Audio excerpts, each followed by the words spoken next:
everybody here? Okay.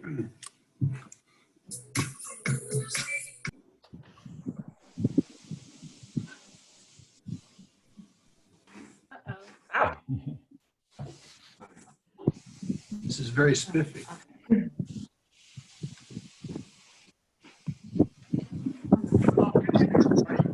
ready to get started. My name is John Weaver. I'm the president of the West Towson Neighborhood Association. And on behalf of our board, I'd like to welcome everybody to our annual meeting. Unfortunately, due to the pandemic, we're not able to meet in person like we normally do at Pickersgill. But nevertheless, I guess we can leverage information technology to kind of move forward with kind of covering some of what we accomplished over the last year and also hear from our elected officials. So as we get ready to get started, let me move down to the next slide. We're going to have a drop-in by three of our esteemed politicians, notably Senator Chris West, as well as Delegate Forbes and Councilman David Marks in just a few minutes. And what our intent is for them to cover what they accomplished over the last legislative year, as well as looking forward to what their priorities are for next year, and perhaps for them to provide some insight into what is going forward that might directly affect the West Towson community. And as I get ready to get started here, I just want to cover some basic rules of engagement. What do you say? Because we have multiple people on, what I ask that you do is, if you have a question for any of our elected officials, what I ask you to do is use the chat function in Zoom. Go ahead and type out your question, and then I'll basically narrate those on your behalf, and then ask those of the senator, the delegate, and the councilman. Likewise, I ask that everybody enable their mute button so that we're not getting a lot of static and cross sound in the process of this week's session. Highlights from last year, I just want to cover a couple things and then we'll move forward. So to begin, I want to express my gratitude to the West Towson Neighborhood Association. The board members obviously do this as volunteers. No one's getting paid to do this. And in many cases, it takes a lot of work on behalf of the volunteers, as well as the community writ large. But everything from organizing the annual Oktoberfest and Halloween function, to doing the holiday door judging, to traveling the neighborhood with Santa and the fire truck, and to looking at such things as getting the Easter Bunny even to visit us in the middle of the pandemic, are laudable accomplishments on behalf of those that serve on the board. I also want to cover briefly some highlights of what we were able to do over the last year. First is through the county executive and Councilman Marks, we were able to pave Joppa Road, Loxley, North Bend, Charles Street Avenue, Horncrest, and Norwood last summer. At present, we are in the process of having Central Avenues paved. And moreover, we monitor Marks. No, not the repaving of Loxley. One, They reviewed it from last year. Oh. if I could just ask you guys to mute your mics, that might be, we can hear some static in the background. Likewise, we were able to monitor and work with Councilman Marks on the comprehensive zoning and mapping process. There were over 79 submissions that occurred in this 4-year block this last year. And I'm happy to report that there's nothing of notable significance that adversely affects the West Towson neighborhood community. And that's to be commended on behalf of Councilman Marks, as well as our community and our efforts there. We also defended a proposal in October to pave the remaining roads in West Towson, to install curbs and install a flood mitigation strategy. All of these are on the approved docket on the 5-year plan, and I'm going to ask for your assistance shortly to see if we can press the county executive to move those up this fiscal year, which ends the 30th of June. It looks like West Towson was also able to consistently downzone all of our properties in our neighborhood to 3.5. And the reason why this is important is it will help prevent businesses from encroaching into our neighborhood. And again, I'd like to give a shout out to Councilman Marks for assisting us with that. We are also working with Councilman Marks and the GTCCA, as well as Mark Manzo, a developer, to look at this proposed high-rise structure that is that they are considering putting in on 706 Washington Avenue. And this is one of the things that I'll be asking for your support. We have been successful at getting it downsized slightly and reduced occupancy, but there's a lot more to go. And ideally, what we would like to do is see the dorm project go away and have it become something else. Two more things. One, West Towson also pushed back on a proposed hotel development on 305 West Chesapeake. And we were actually successful at stopping this project from moving forward. So again, I commend the board and our community for our efforts in order to stop that. And then in late March, West Towson, the Neighborhood Association, also hosted a virtual town hall meeting with Councilman Marks to look at the whole government approach and what is taking place with regards to our government, the state of Maryland, and in relation to the COVID-19 outbreak. Now, what I'd like to do is just I've got three basic things that I'd like to cover, and then we can get into the real meat of what today's session is all about and turning it over to our elected officials. First and foremost, we have seen a slight uptick in nonviolent crime in West Towson, and we implore everybody to make sure that they lock their cars, that you are locking your sheds, and in the evening, make sure your doors to your homes are locked and windows on the ground level are closed and locked. Secondly, as the West Towson Neighborhood Association continues to monitor this proposed dorm structure that's supposed to go in on 706 Washington Avenue, we will keep you apprised as to what's going on. And if needed, and if there are subsequent community input meetings, we're going to ask for you to show out in force like you did back in December to press back against the developer, especially if we're not able to get exactly what we want out of this initiative. And then finally, the last thing I'll ask, and if you have a phone or if you have a computer, you can take a screenshot. I ask that you do the following. We really need to press the county exec, as I mentioned, the rest of our roads in West Towson, the curbs, and the flood mitigation strategy are all on the docket.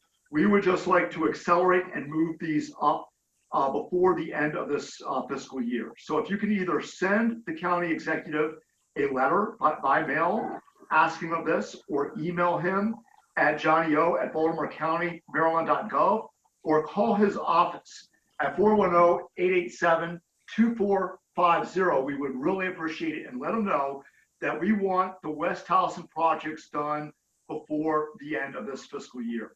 That old adage, the squeaky wheel gets the oil, definitely applies. We were successful at doing this last year, and I'm hoping to replicate the success this year. Moving on, what I'd like to do is, again, we have three esteemed politicians that are joining us today. We'll go in this order provided that they are on. If there are some network issues, we might move to the next one, and then we'll come back to those that are not presently on. And again, if you have a question for any one of our three elected officials, please use the chat function. And before I introduce the next one, I will cover some of the questions and ask them on your behalf. And at the very end, I've got a slide with the three email addresses. So if we don't get to your question tonight, you can reach out to them by email on your own. So Senator West, are you here?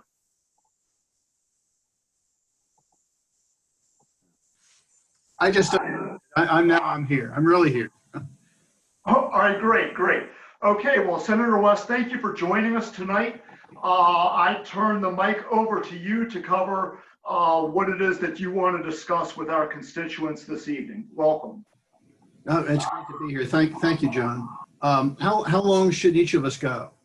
Well, I was talking to Delegate Forbes. I'm thinking 15, 20 minutes. Oh my gosh. Okay, well, that's much longer than I expected. Why don't I go for 6 or 7 minutes and leave time for questions? Perfect, sounds good. Okay. First of all, greetings, everybody. This is my first virtual meeting of a neighborhood association, so it's a different world entirely. I'm sure it's your first such meeting as well. It's great that our technology is sufficient these days that we can conduct meetings like this, even though we can't meet in person. But isn't it tragic that we can't meet in person? It was a real pleasure this year to be able to work with Kathy Forbes. Kathy, as you know, was elected just before the session started to replace Steve Lafferty, who was the longtime delegate for Towson. And she and I, actually we started working together about 20 years ago. Jim Brochin appointed both of us to his committee to deal with scholarships.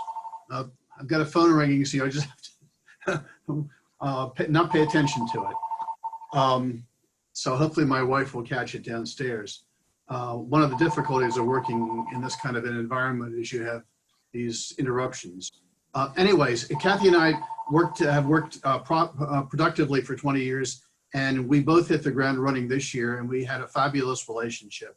And it's so great to have somebody that's that I can work with as easily as I can work with Kathy. I will say the two delegates from Delegate District 42B are both equally easy to work with. So we have an interesting delegation. It's 2 Republicans to 2 Democrats.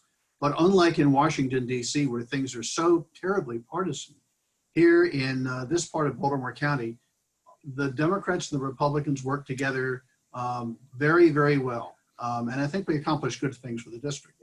So as you probably know, it was a very unusual session. The session, we adjourned almost 3 weeks early.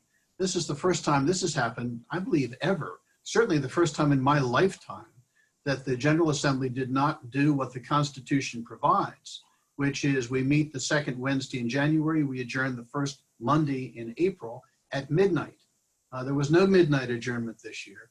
We adjourned Wednesday almost 3 weeks early because of the coronavirus. Frankly, we're so packed in both the Senate chamber and especially in the House chamber that if one person had contracted this disease, it immediately would have been communicated to everybody, and we all would have gotten sick, and there would have been some tragedies involved. So we had to get out of there. But that means in the normal circumstance, we'll pass over 800 bills. This year we passed over 600 bills, even though we had 3 weeks less to do it in. What it meant was in the last 6 days of the session, we were working like crazy. We were up before dawn in the morning at our desks. We were in committee meetings, voting in the mornings. We were on the floor, then back into the committees, then back on the floor. We weren't leaving the State House until well after dark in the evenings for 6 consecutive days. I think we had Sunday off. But other than that, the days just before that final Wednesday were just jam-packed. I've never worked so hard in my life, and I'm a lawyer. So getting ready for trials involves a lot of heavy lifting. This was even worse.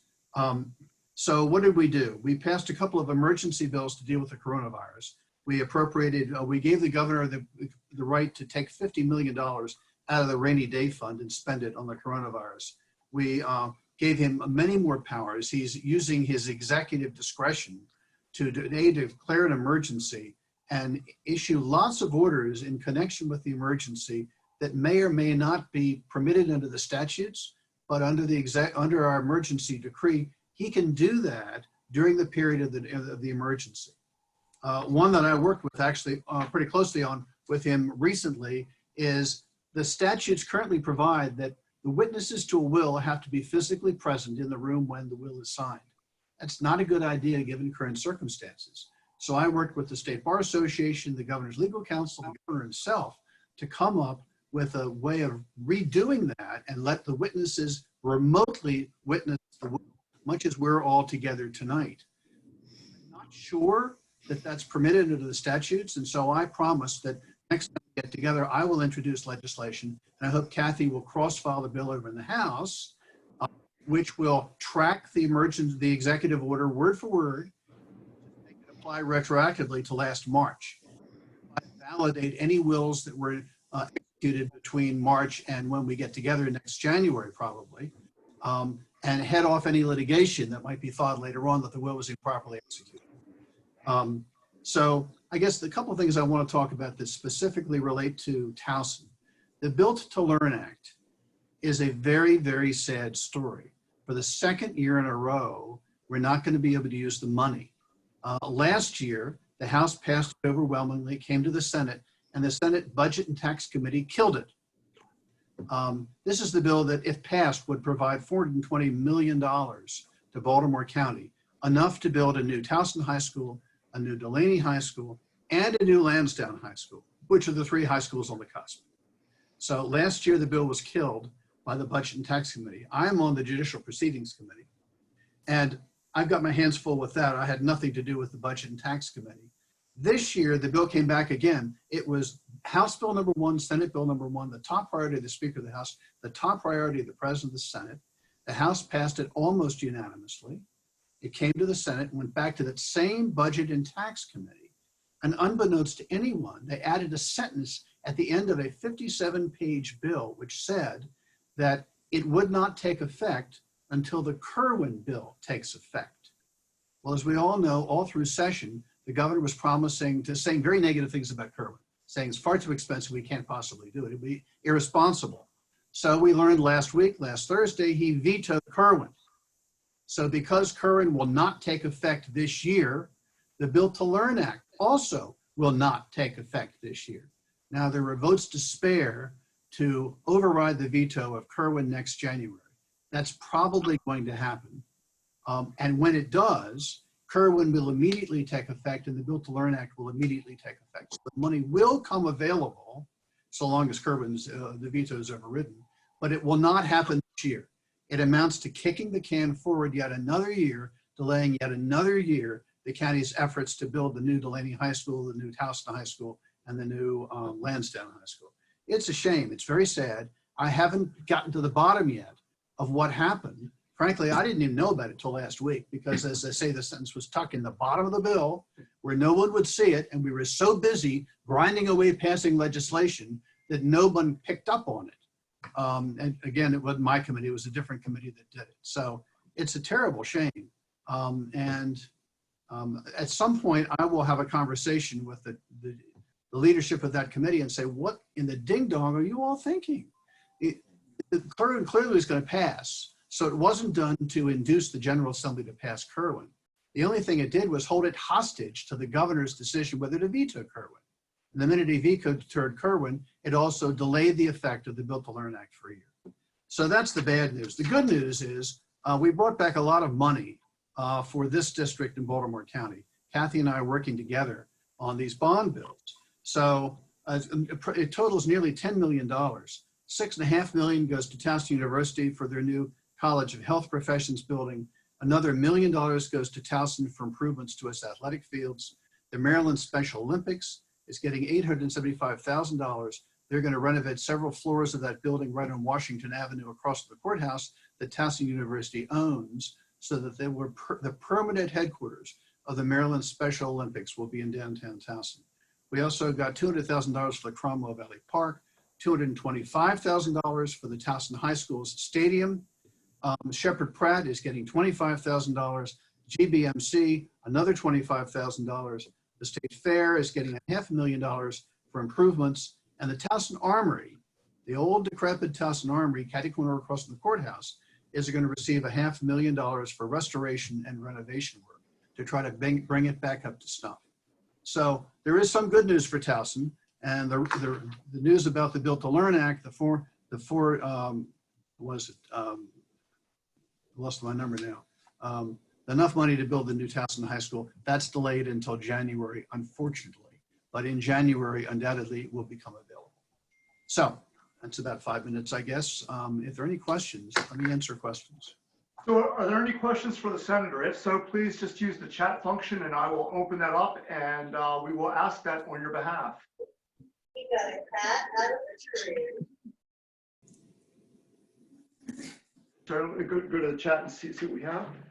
I'm looking at chat. I don't see anything at the moment. Yeah, I don't see anything either. Wow, no questions. Okay. Folks, a lot happened this session. Maybe after Kathy finishes, you have questions and I can help Kathy answer them. Okay.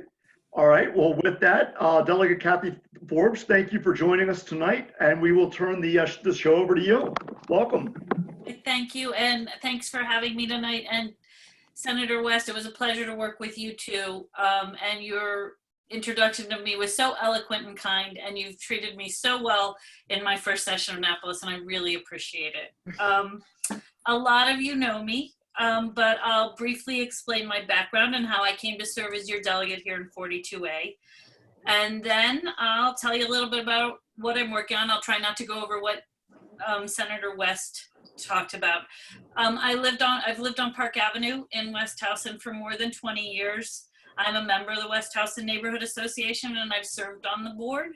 I've been a community advocate as long as I've lived here, and I'm probably best known for my education advocacy and the fight that I worked with the community to get West Towson Elementary School built. This was my first legislative session representing our district after Steve Lafferty resigned. I applied for the position and was appointed by Governor Hogan last fall. In my mind, a delegate really has two jobs, and the first part is to represent our community in Annapolis during the legislative session that begins in January and usually runs 90 days. And the second part of my job is year-round constituent services, connecting people with resources and fixing problems for people. Let me do a little overview of what happened in Annapolis. We went there thinking it was going to be the education session, that both education policy and school construction were going to take the foreground. And then COVID happened and the whole session pivoted. I sit on the appropriations committee, and so we helped to craft the budget. And what we did was we crafted a budget to give the governor an immense amount of flexibility to deal with whatever the state needed to do to respond to the COVID crisis. We made cuts in the budget to free up money. By law, the budget has to be balanced every year, and we passed a balanced budget, but the closing balance increased over $100 million to give the governor flexibility. As Senator West said, it remains to be seen what happens to those education bills, both Built to Learn, which was crushing to us to find out that the final two sentences in House Bill 1, that amendment that was added in budget and taxation. And to give you some time frame, it passed out of the House early in February and wasn't taken up in budget and taxation until like 5 days before the session was ending. And so it came back to us in the House to vote for with the Senate amendments, and it passed through again really quickly, but I wasn't aware that the amendment was there. I'm not sure I could have done anything differently about it, but it was a surprise to us all the other day that it got taken down with the veto of the blueprint. And Senator West went over a lot of the good news we had on the legislative bond initiatives. He and I co-sponsored 6 things that all received funding. I want to talk a little bit more about the project at the Towson High School. If any of you are familiar with Towson High, there's no running water at the fields. So there is no bathrooms, there's no place to wash your hands. There's spotted pots like littered all over the back campus. And the snack stand has no running water. And as I said, there's no place to wash your hands. The Towson Sports Boosters and Dave Briglio brought us a project that patterns after the comfort station at Catonsville High School. And we shepherded it through the capital budget process and got full funding for it. So we're in the initial stages of getting that project going. It will take matching funds, and both the Rec Council and the Sports Booster have promised some. We're hoping to get some program open space money and to do like a community fundraising push to make this a reality. The state will match we've got a match up to $225,000 of whatever we can raise to build the project.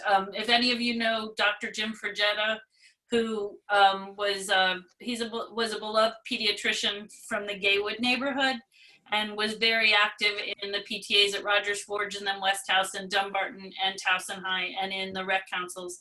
And this was a dream. He passed away last year after a really short, brutal battle with cancer, but this was a dream of his, and the Sports Boosters want to make this come true in his memory. So we're looking forward, Chris and I and David Marks, on making that happen in the future.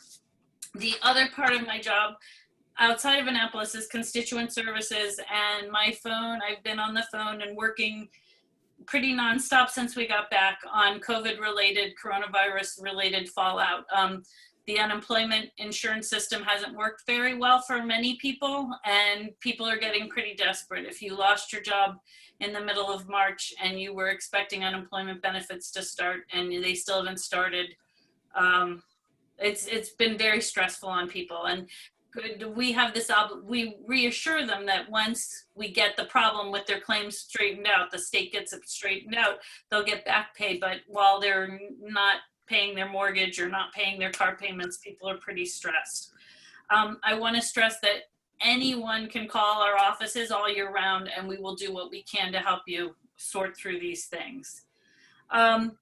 I've been a longtime supporter of the Student Support Network, and a few weeks ago, something amazing happened. They found out they wouldn't be getting a donation from the Maryland Food Bank for a food distribution they do every Friday at Parkville High School. And I put out a call on Facebook, and all of our neighbors answered in 42-8, answered the call. They needed canned goods for the drive on Friday, the distribution on Friday, and they were looking for 1,000. And in about 24 hours, 3,000 items were left on my front porch. So it was kind of awesome to watch. And I really felt like the community was willing to step up and do whatever needed to do to help other people who were in need. And this drive's continued. So if you leave things on my front porch on Park Avenue, we packed 100 grocery store bags full of groceries for the Student Support Network last Friday and the Friday before. And we're gonna maybe add a site at Drumcastle Apartments this week too, and help ACTC with their distribution to hungry families there. I couldn't have done my work in Annapolis without my legislative aide, Susan Parts. She was new to Annapolis this year, just like me, but she's familiar to many people on this call.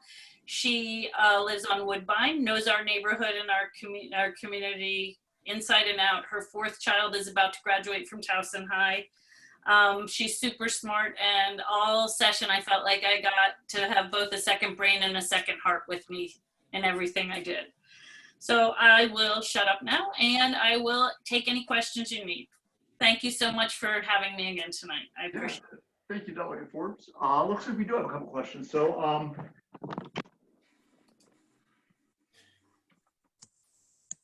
the attendees said, hey, I wanted to know if we could bring a resolution to stop piggyback funding in our county. I'm not sure if that's a question for the senator or delegate or both.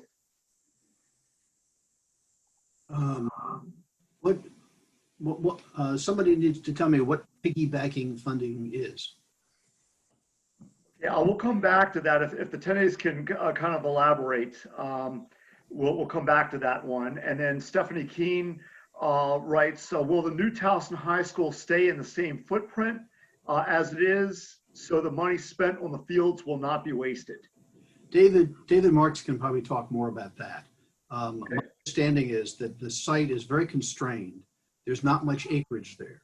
And the outer walls of Towson High School are protected because they have been named historic. Therefore, the walls cannot be taken down. And that being the case, it would seem to me highly likely that those who make the decision, which would be the county school board and the county executive, would preserve the walls and take the old school out from inside the walls and build a new school inside the existing walls, thereby preserving the walls and maybe including an addition which would go out in the rear. But David, I'm sure, knows more about that than I do. So the Landmarks Preservation Commission will play a central role in this, and we're nowhere near the point where those discussions will occur.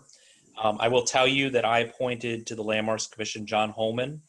Many of you probably know John, very active in the Chamber of Commerce, lives in the neighborhood where Towson High School is situated, a very moderate voice, I think, on the Landmarks Commission. So I have a lot of confidence that he will help guide us through that decision. But Chris is exactly right. The school is a protected landmark. We have never had a property removed from the registry. And that provides you some history about how difficult it is to remove that historic designation. But again, we are nowhere near the point where that decision will be made. Okay, thank you, Councilman Marks. I think we still need to come back to the tennis question. I haven't seen any elaboration on that yet. But with that, let's get ready to segue into Councilman Marks. I will say that one of the things I failed to cover earlier was that, yeah, I know that Towson High School is without running water, but one of the things that the councilman was able to help us with was fixing our water fountain in the Bicota / Dinosaur Park. So Councilman Marks, thanks again for that. Sometimes it's the small things that make all the difference. And with that, I turn it over to you for your words of wisdom. Thank you. Well, thank you very much. And thank you to the West Towson Neighborhood Association for all the good work you've done, including recently when neighbors in West Towson helped support Pickersgill Retirement Community by providing meals from Mission Barbecue. This situation with the coronavirus has brought out the best of humanity in many people. And I want to thank you for your continued work and good charity. I want to commend my colleagues, Senator Chris West and Delegate Kathy Forbes, both of whom I think are very moderate, balanced voices in the General Assembly, hard workers who know their constituents very well. And it is a pleasure working with you on a lot of projects. And I want to also pay tribute to the county executive. I do not always agree with the county executive on every issue, but I found the county executive to be approachable and someone that you can disagree with without being disagreeable. And he's been handed a very, very tough hand right now, and I'll get into that in a bit.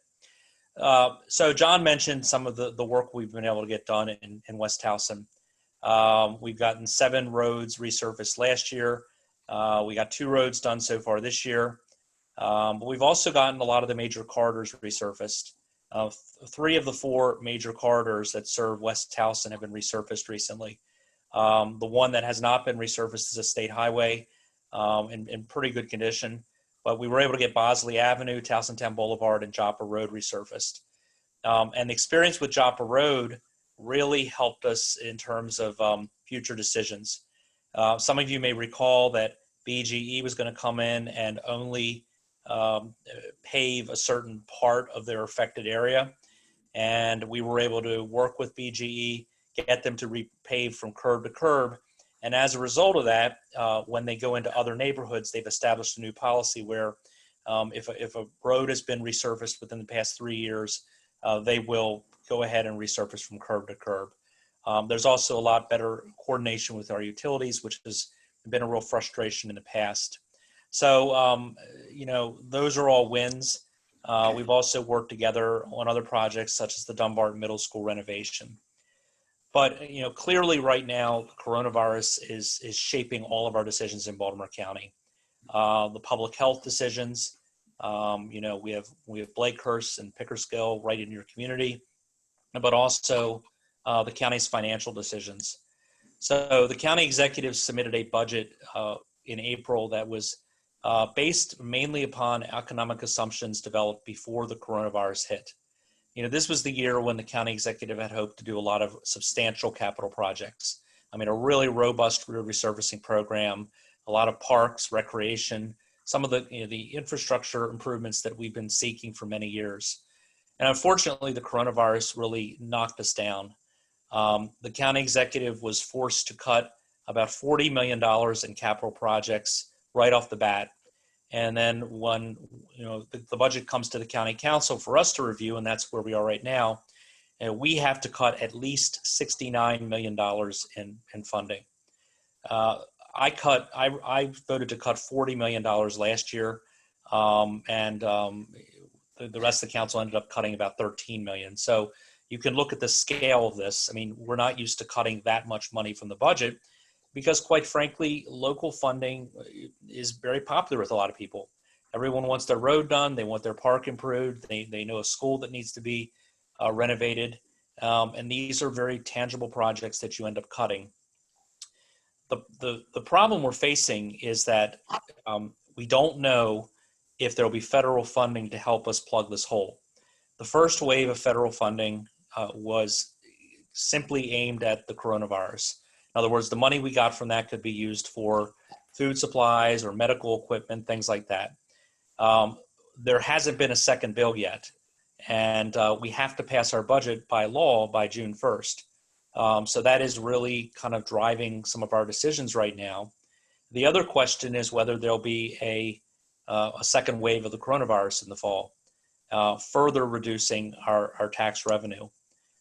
We get most of our revenue from property taxes and income taxes. The property tax is not as affected by much, but the income tax is affected in a major way. So, we really have very few options other than to cut. The income tax rate is the highest it can be under state law. And the property taxes, there is no appetite right now for raising the property tax anywhere in the county.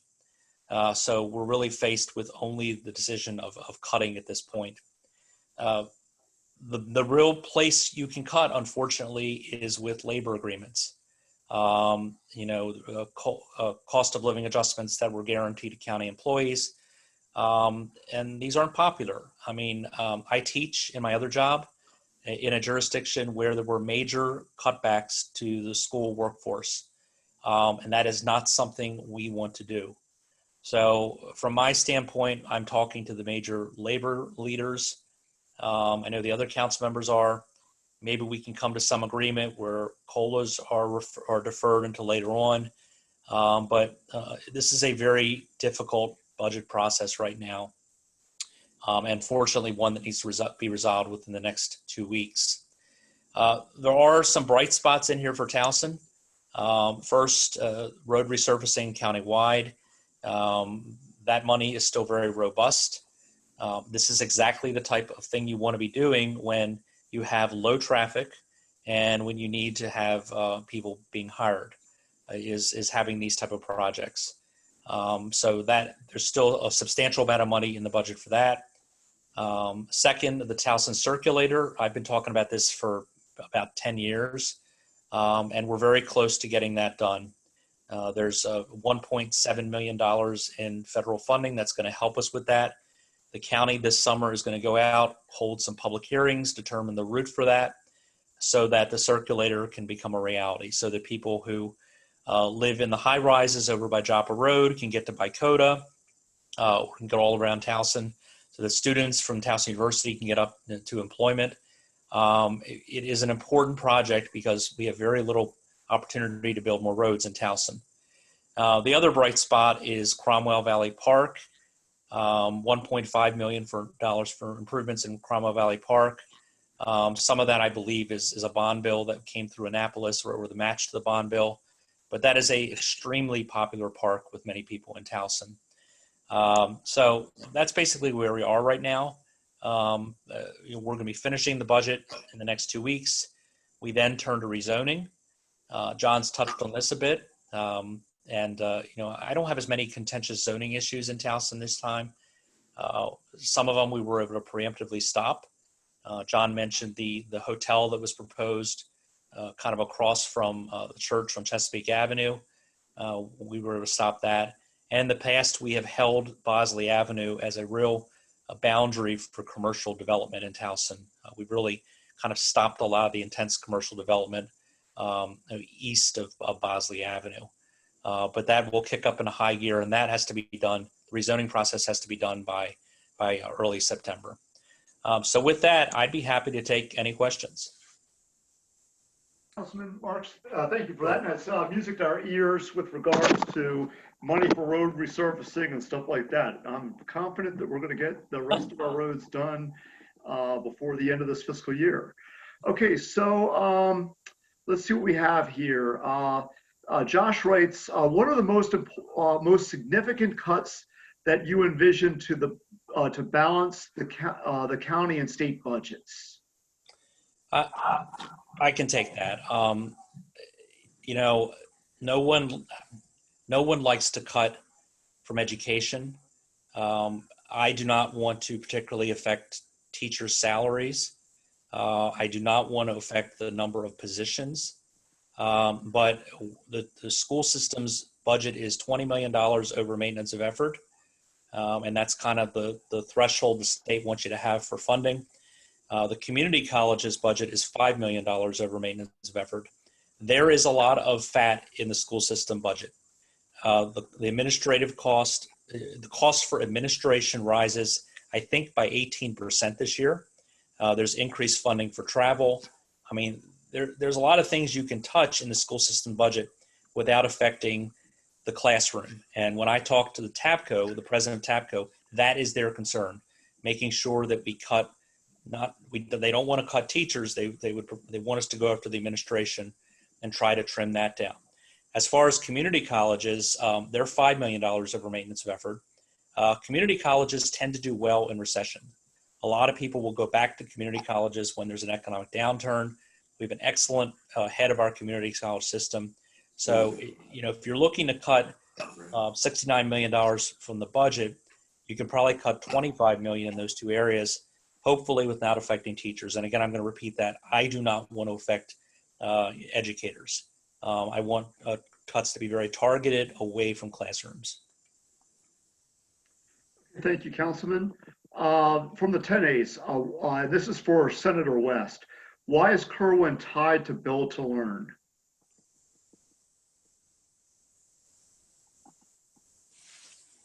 Mr. West. I've muted myself. Okay. Sorry. It's a darn good question. As I indicated earlier, it was sort of slipped through. It was added at the very end of a 57-page bill. They knew perfectly well no one's going to have the time to read that bill because we were all running around like chickens with their heads cut off trying to pass legislation in the last days of the session. Here's what the answer is I don't know. I intend to get on the phone this week with Senator Guzon and Senator Rosa Pepe, who are respectively the chair and the vice chair of the committee, and ask them what in the world were they doing. But here's what I think happened. The governor had been making noises all the way through session that we couldn't afford Kerwin, that he was calling it the Kerwin tax bill because he believed it was going to result in huge tax increases. I think probably he's right. But nonetheless, he made a lot of statements to that effect. And I think what the leadership of that committee decided was, because the governor had submitted legislation almost identical to the Build to Learn Act, his bill wasn't passed. The General Assembly's bill was passed, but they knew he was in favor of it. And they figured if they tied the Build to Learn Act to Kerwin, just maybe that would induce the governor to swallow his concerns about Kerwin and sign Kerwin into law. The problem is, whoever did that doesn't know the governor. Larry Hogan is a very stubborn guy, and he guards his prerogatives pretty carefully. So if there was just no way that if Larry Hogan felt that Kerwin was a non-starter in terms of its cost, that he was going to swallow that because he wanted to get the Build to Learn Act passed. I think that's what happened. I will get the answer to that later this week, but I will be surprised if I'm wrong about that.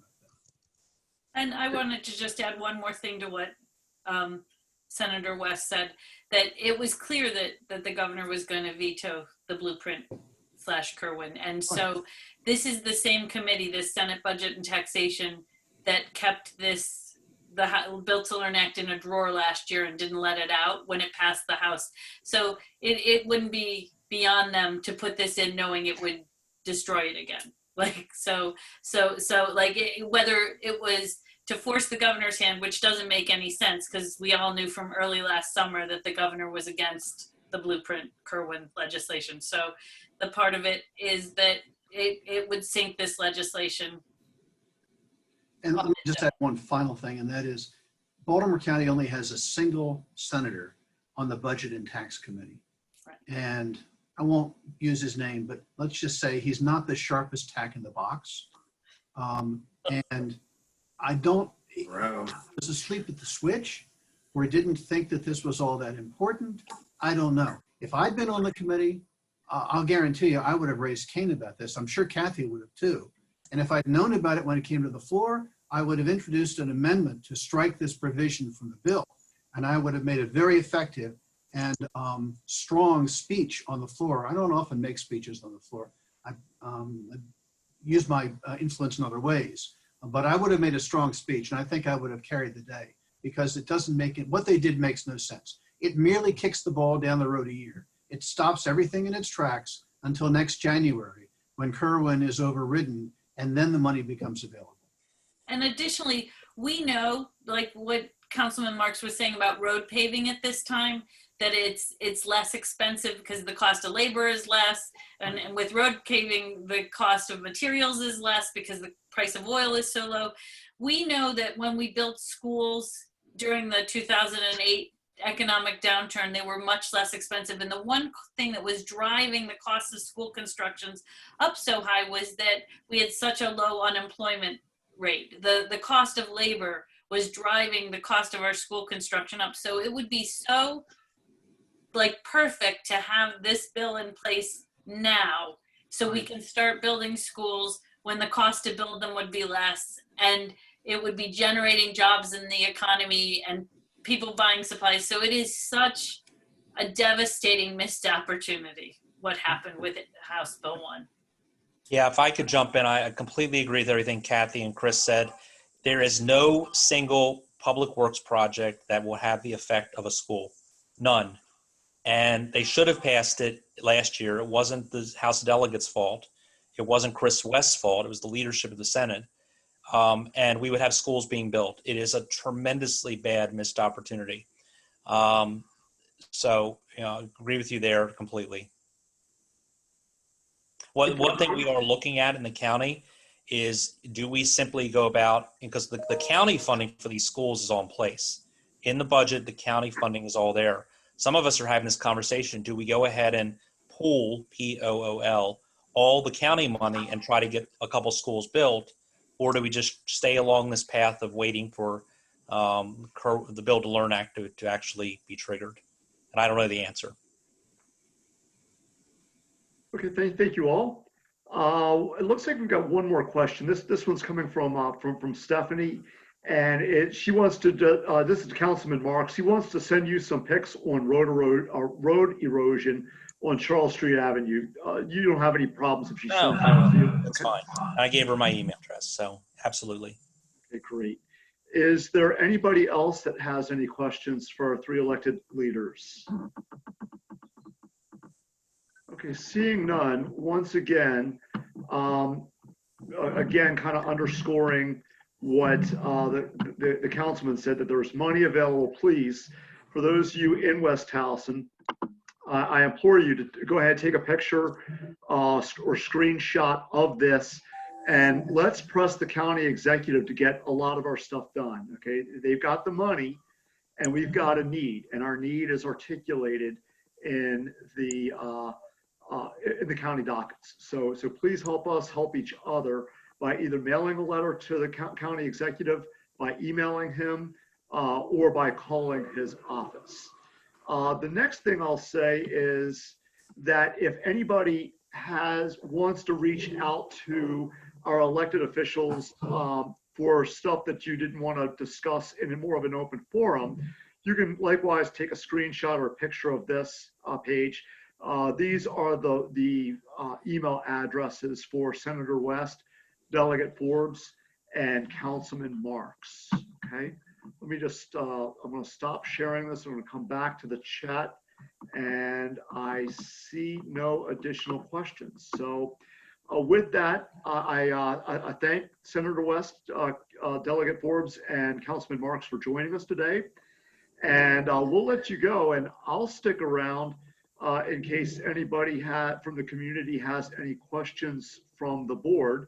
And we have recorded this session, and my plan is to upload this to YouTube, and we'll get the word out for those in the community that might have missed today's session so that they can listen to what our elected leaders had to say. Thank you all again for joining us. And like I said, I'll stick around for a few minutes in case anybody has anything for me or our board. Hey, John. Thanks so much for setting this up. John, and everyone needs to know, John is a champion for you guys. John pushes and pushes and pushes. He is a great president. There's a lot of people in this call who've been presidents before. They've all done a terrific job. And thank you for everyone who is making a difference right now. Thank you. I don't do anything. It's the board that props me up and makes me look good. I'm normally the village idiot, but you do a great, and everyone on your board does. So thank you. Okay. Anybody have anything for me? You can chat with me and we'll address your issues. Give it a couple minutes. Okay. If not, it looks like we can get ready to wrap things up. Thank you for spending a Monday night with us. I wish you well. Stay safe, social distance, wash your hands, and I'll keep my fingers crossed. I see a lot of you on feet on the street sooner rather than later. Okay, take care. Thank you. Take care, Thanks, John. John. See you. Thanks.